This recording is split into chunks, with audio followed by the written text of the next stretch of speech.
అందరి లెక్కలు బయట పెడతాం ఉద్యమం టైంలో మీరు దోచుకున్నదంతా అంటూ సొంత పార్టీ నేతలకి కూడా ఆమె హెచ్చరికలు జారీ చేస్తా ఉన్నది కదా, ఇది ఎట్లా చూడవచ్చు? నేను అదే అంటున్నా. ఇప్పుడు నీ ఇల్లు నువ్వు చక్కబెట్టుకో.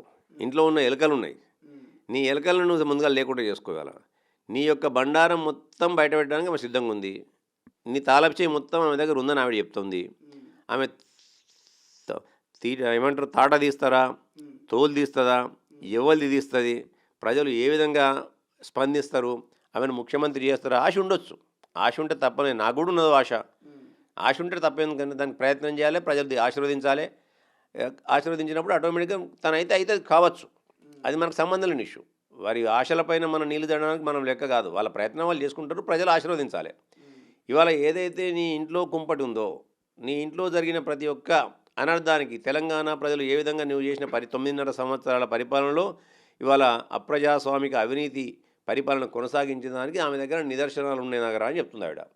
ఆ ఒక్కొక్క నిదర్శనాన్ని మాధవరం కృష్ణారావు ఐడిపిఎల్ భూములు ఎట్లా చేసుకున్నారు, ఇంకొక ఆయన ఇంకో భూములు ఎట్లా తీసుకున్నాడు, హరీష్ రావు ఎక్కడ ఏం తీసుకున్నాడు, సంతోష్ ఏ విధంగా ఎక్కడ తీసుకున్నాడు, అవన్నీ కూడా ఆమె చెప్పుకుంటూ వస్తుంది జవాబుదారితనంగా. ఆమె సంధించిన ప్రశ్నలకు నిరంజన్ రెడ్డి గారు ఎక్కడ దోసుకున్నారు, జగదీశ్వర్ రెడ్డి గారు ఎక్కడ దోసుకున్నారు, ఇవన్నీ ఆవిడ చెప్తుంది.